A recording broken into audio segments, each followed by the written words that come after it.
তিনটা ভাগ করেছেন। প্রথম নাম্বার মুত্তাকিন, যালিকাল কিতাবু লা রাইবা ফীহি হুদাল লিল মুত্তাকিন। এখান থেকে 5টা আয়াত হলো মুত্তাকিনদের। কয়টা আয়াত? মুত্তাকিনদের পরিচয় দেওয়া আছে এখানে। যারা মুখেও ঈমান আনছে, অন্তর বিশ্বাস করে, এদেরকে বলা হয় কি? মুমিন মুত্তাকিন। এরপরে 6 এবং 7 নম্বর আয়াত হলো সম্পূর্ণ উল্টা, যারা মুখেও বিশ্বাস করে না, অন্তর বিশ্বাস করে না, কাফের। ইন্নাল্লাযীনা কাফারু সাওয়াউন আলাইহিম আ'আনযারতাহুম আম লাম তুনযিরহুম লা ইউমিনুন। খাতামাল্লাহু আলা কুলুবিহিম ওয়া আলা সামইহিম ওয়া আলা আবসারিহিম গিশাওয়া ওয়া লাহুম আযাবুন আযীম। কয়টা আয়াত হলো? 2টা আয়াত কাফেরদের সম্পর্কে। 5 আর 2 কথা হলো 7। এবার 8 নাম্বার। এই 8 নাম্বার মুসলমান, খেয়াল করবেন 8 নাম্বার আয়াতটা কি? অমিনান নাস। এতক্ষণ পর্যন্ত একদল হচ্ছে যারা মুখেও স্বীকার করে, অন্তর বিশ্বাস করে, মুমিন। আর একদল যারা মুখেও বিশ্বাস করে না, অন্তর বিশ্বাস করে না, কাফের। এরপরে আল্লাহ রাব্বুল আলামিন বলছেন ওয়ামিনান নাস, মানুষের মধ্যে আরো একদল মানুষ আছে, মাইয়াকুলু আমান্না বিল্লাহি, যারা মুখে বলে আমরা ঈমান আনলাম আল্লাহর উপরে, বিল্লাহি ওয়া বিল ইয়াউমিল আখির, আল্লাহ বিশ্বাস করি, পরকাল বিশ্বাস করি। কিন্তু আল্লাহ কি বলছেন? ওয়ামা হুম বিমুমিনিন, খবরদার ওই লোকগুলো যতই দাবি করুক তারা মুমিন নয়। তাহলে ওরা কি? ওরা কি? ওদের পরিচয়টা চলে গেছে ওই সূরা নিসার 61 নম্বর আয়াতে। ওরা কি? কোরআন এক আয়াতের আগে তাফসীরে এখানে নাম বলেন নাই। মুমিনদের সম্পর্কে আয়াত ছিল কয়টা? 5টা। কাফেরদের কয়টা? 2টা। আর মুনাফিকদের আলোচনা এখান থেকে শুরু করে 13টা আয়াত। কয়টা আয়াত? 13টা। জঘন্য কারা? মুনাফিক। মুনাফিক সাইদ হিসেবে সাক্ষীর কথা বলছিলাম। তাহলে একটা হলো হিন্দু, সে মুখেও ইসলাম বিশ্বাস করে না, মনেও বিশ্বাস করে না। আর একজন মুসলমান দাবিদার, এই লোকটা কি মুসলমান বলা যাবে? যাই হোক, আমি অন্যদিক চলে গেছি। কোরআন এই সম্পর্কে বলেছেন। আরো একটা আয়াত আছে, আপনি পারলে বাইর করেন, 12 নম্বর সূরার 106 নম্বর আয়াতটা। এটাও এই জাতীয় আয়াত। কোরআন বলছে ওয়ামা ইউমিনু আকসারুহুম বিল্লাহি ইল্লা ওয়া হুম মুশরিকুন। ওয়ামা 106 নম্বর সূরা ইউসুফ 12 নম্বর সূরার 106 নম্বর আয়াত। ওয়ামা ইউমিনু আকসারুহুম বিল্লাহি, তাদের বেশিরভাগ লোক যারা ঈমানদার দাবি করে, এদের বেশিরভাগ লোক ঈমানদার নয়, ইল্লা ওয়া হুম মুশরিকুন, তারা শিরক যুক্ত অবস্থায় ঈমান আনে। ঈমান আনে ঠিক আছে, কিন্তু কি অবস্থায়? শিরক যুক্ত। এই শিরকটা কি শিরক? এটা এই ভিআইপি শিরক। এরা মসজিদে আল্লাহর হুকুম মানে, আদালতে আল্লাহর হুকুম মানে না। 2 আল্লাহ। কয় আল্লাহ? মসজিদের আল্লাহ কে? আর সংসদের আদালতের আল্লাহ হচ্ছে কারা? মানুষ। এই জন্য কোরআন বলছে ওয়াকালাল্লাহু লা তাত্তাখিযু ইলাহাইন ইসনাইন, আল্লাহ বলছেন খবরদার তোমরা 2 আল্লাহ মানবে না। আল্লাহ কয়জন? ইন্নামা হুয়া ইলাহু ওয়াহিদ। এইখানেই গন্ডগোলটা। অমুসলিমদের সঙ্গে মুসলিমদের পার্থক্য এখানে। নতুবা আপনারা হয়তো মনে করেন মক্কার কাফেররা আল্লাহ বিশ্বাস করতো না, এটা মিথ্যা কথা। ওই যে আমাকে জেলে ঢুকাইছিল কেন জানেন? এদেশের এক নেত্রী ছিল, যদি মিথ্যা অভিনয়ে কোন রকমের নোবেল পুরস্কার থাকতো তাহলে কয়েকশো বার নোবেল পুরস্কার পাইত। এত মিথ্যা শয়তানও তৈরি হাতে না। এখন বাংলাদেশের শয়তান খুঁজে পাওয়া যায় না। একজনের কোন শয়তানের যে মহা লিডার, সে পাঠাইলো বাংলাদেশের শয়তান গুলো গেল কোথায় খুঁজে বের করো। একটা শয়তান বাংলাদেশে নাই, একটা বোম ফোটে না। এত জঙ্গি নাটক, কোন জঙ্গি নাটক আছে এখন? শয়তান সব চলে গেছে। তখন বড় শয়তান সব শয়তানদেরকে বাংলাদেশে পাঠাইলো, দেখো তো এখানে কি ঘটলো। দেখে যে সব শয়তান চলে গেছে দিল্লিতে একজনের পাও থেকে। কি ব্যাপার, তোমরা এখানে কেন, তোমাদের চাকরি চলে যাবে? না, আমাদের এই লোকটাকে সাহায্য করে দরকার, ও থাকলে আমাদের বাংলাদেশে আর কোনো শয়তান লাগে না। বোঝেন না কিছু? আলেম ওলামাদেরকে ধ্বংস করার জন্য এদেশের জঙ্গি নাটক তৈরি করা হয়েছিল, জঙ্গি নাটক। এখন কোন বোম ফোড়ে কোন জায়গায়? ওই সময় এখানে বোম, ওখানে মোড়ে মারে, বরিশালের ভাষায় আর কি, ওনারে মারে সবাই। যাই হোক, কোরআন বলছে ওয়ামা ইউমিনু আকসারুহুম বিল্লাহি ইল্লা ওয়া হুম মুশরিকুন, ওদের বেশিরভাগ লোকেরা ঈমান আনা সত্ত্বেও মুশরিক। সহজ অর্থ কি? বেশিরভাগ লোক ঈমান আনা সত্ত্বেও কি মুশরিক। এই মুশরিকটা কিভাবে? ওই নেত্রী বলল দুর্গা পূজায় গিয়ে, আমরা জানি মা দুর্গা দেবী প্রতি বছর কোনো না কোনো বাহনে চড়ে আসে, এবার এসেছে গজে চড়ে, আর গজে চড়ে আসলে দেশে ফলে ফসলে ভরে যায়, এবার তাই হয়েছে। আমি এইটার প্রতিবাদ করেছিলাম। আমি তখন ধানমন্ডি এক মসজিদের ইমাম। ধানমন্ডি মানি তো বোঝেন কারা? নামাজের পরে আর দেরি হয় নাই, হইচই শুরু হয়ে গেল।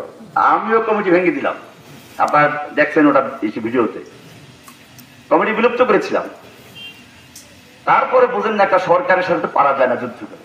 আমি গেলাম হজে, এই ফাঁকে তারা আমার নিয়োগ করা ইমাম বাদ দিয়ে অন্য ইমাম দিয়ে পুলিশ ডাকলো, তারপরে গ্রেফতার করলো। কি বলেছিলাম ভালো করে বুঝুন, এখনো এই সমস্যা রয়ে গেছে। আল্লাহর নবী সাল্লাল্লাহু আলাইহি ওয়াসাল্লাম যখন মক্কায় দাওয়াত দেওয়া শুরু করলেন, তখনও মক্কার খানায় কাবা এবং তার আশপাশে 360টা মূর্তি ছিল। তাহলে এই লোকগুলো তো আল্লাহ বিশ্বাস করত। কোরআন বলছে ওয়ালা ইন সাআলতাহুম মান খালাকাহুম লা ইয়াকুলুন্নাল্লাহ, হে নবী, আপনি যদি ওই মক্কার আবু জাহল, আবু লাহাব, কাফের মুশরিকদের জিজ্ঞেস করেন মান খালাকাহুম, কে ওদের সৃষ্টি করেছে, লা ইয়াকুলুন্নাল্লাহ, তারা বলবে সৃষ্টি করেছেন কে? তাহলে সৃষ্টিকর্তা আপনি আমি যখন বিশ্বাস করি আল্লাহকে, মক্কার কাফেররাও বিশ্বাস করতে থাকে। বুঝছেন এগুলো? আরো সামনে আয়াত না, ওয়ালা ইন সাআলতাহুম মান খালাকাস সামাওয়াতি ওয়াল আরদ, আপনি যদি ওই মক্কার আবু জাহেল, আবু লাহাবদেরকে, কাফের মুশরিকদেরকে জিজ্ঞেস করেন কে সৃষ্টি করেছে আসমান এবং জমিন, ওয়াসাখখারাশ শামসা ওয়াল কামার, চন্দ্র সূর্য তোমাদের অধীনস্থ করে দিয়েছেন কে, লা ইয়াকুলুন্নাল্লাহ, তারা বলবে সব দিয়েছেন কে। তাহলে এই ক্ষেত্রেও আমাদের সঙ্গে মিল আছে। আরো সামনে চলুন, যেটা নিয়ে গন্ডগোল লেগেছিল। কোরআন বলছে ওয়ালা ইন সাআলতাহুম মান নাযালা মিনাস সামাই মান, আপনি যদি মক্কার কাফের মুশরিকদেরকে জিজ্ঞেস করেন মান নাযালা মিনাস সামাই মান, কে আসমান থেকে পানি বর্ষণ করে, ফাহিয়া বিহিল আরদা মিন বাদি মাউতিহা, অতঃপর সেই বৃষ্টির পানির মাধ্যমে মৃত জমিনকে, শুকিয়ে চৌচির হয়ে যাওয়া জমিনকে আবার পুনরুর্বর শক্তিতে তাজা করে ফসল উৎপন্ন করেন কে, লা ইয়াকুলুন্নাল্লাহ, তারা একেবারে সরাসরি বলবে সব করেন কে? তার মক্কার কাফেররা বিশ্বাস করত ফসল দেওয়ার মালিক কে? আল্লাহ। আর মুসলমানদের দেশের একজন নেত্রী দাবি করে তাহাজ্জুদে পড়ে, দাবি করে সকালে কোরআন না পড়ে নাকি কোনো কাজই শুরু করেন না। যদিও পালাবার পরে কোরআন পাওয়া যায় না, মদের বোতল পাওয়া যাচ্ছে, আর ওই বুড়ির কাছে আরো কিছু পাওয়া গেছে, তার বললাম না। বোঝেন না কি পাওয়া গেছে? কন্ডমের খোসা পাওয়া গেছে, না বলে তো বুঝবে না। এই লোকটা কি বললো? এই জন্য মনে রাখবেন, আল্লাহর নবী যখন মক্কার কাফেরদেরকে একাত্র করে সাফা পাহাড়ে ডাকলেন, বললেন আমি যদি তোমাদেরকে বলি এই পাহাড়ের অপর প্রান্তে অশ্বারোহী বাহিনী প্রস্তুত হয়ে আছে, যে কোনো মুহূর্তে আক্রমণ করে মক্কা লন্ডভন্ড করে দিবে, ধ্বংস করে দিবে, আমার কথা বিশ্বাস করবে কি? মক্কার নেতারা এক বাক্যে বলল আল্লাহি মা জাররাবনাকা কাযিবান কত্তু, অবশ্যই বিশ্বাস করব, কারণ আপনাকে আমরা কখনো মিথ্যা কথা বলতে শুনিনি। মিথ্যা কথা বলা, প্রতারণা করা, ধোঁকাবাজি করা আপনার জীবনে নেই। আপনি একজন আলামিন, বিশ্বস্ত, অবশ্যই বিশ্বাস করব। এবারে আল্লাহর নবী ঘোষণা করলেন, ইয়া আহলাল ইয়া আইয়ুহান নাস, ইয়া আহলা আরব, ইয়া কুরাইশ, ইয়া বনু ফাহর, হে মক্কার নেতারা, লাউ কুলতুম কালিমাতান ওয়াহিদাতান, যদি একটা কথা মেনে নাও, একটা কথা বিশ্বাস করো, কয়টা কথা? তামলিকুনা বিহাল আরব, সেই একটা কথা মেনে নিলে পরে গোটা আরব দেশের মালিক বনে যাবে। ওয়াতাদিনু লাকুমুল আজম, অনারব বিশ্বের তোমরা তোমাদের ধর্মীয় লিডার হয়ে যাবে, তোমাদের অনারব বিশ্ব তোমাদের দিন গ্রহণ করবে, আবিল জিজিয়া। আর যারা তোমাদের ধর্ম গ্রহণ করবে না তারা জিজিয়া কর দিয়ে থাকবে। কয়টা কথা মানতে হবে? কয়টা কথা?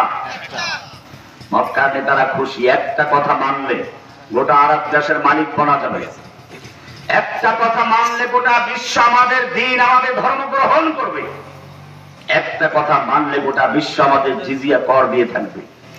আবু জাহেলের সহ্য লাভ দিয়ে দাঁড়িয়ে বলো, তাড়াতাড়ি বলো, 10টা মানবো, বলো তাড়াতাড়ি। এবারে আল্লাহর নবী তার সেই ঐতিহাসিক ঘোষণা দিলেন, ইয়া আইয়ুহান নাস, ইয়া আইয়ুহান নাস, কুলু লা ইলাহা ইল্লাল্লাহ তুফলিহুন।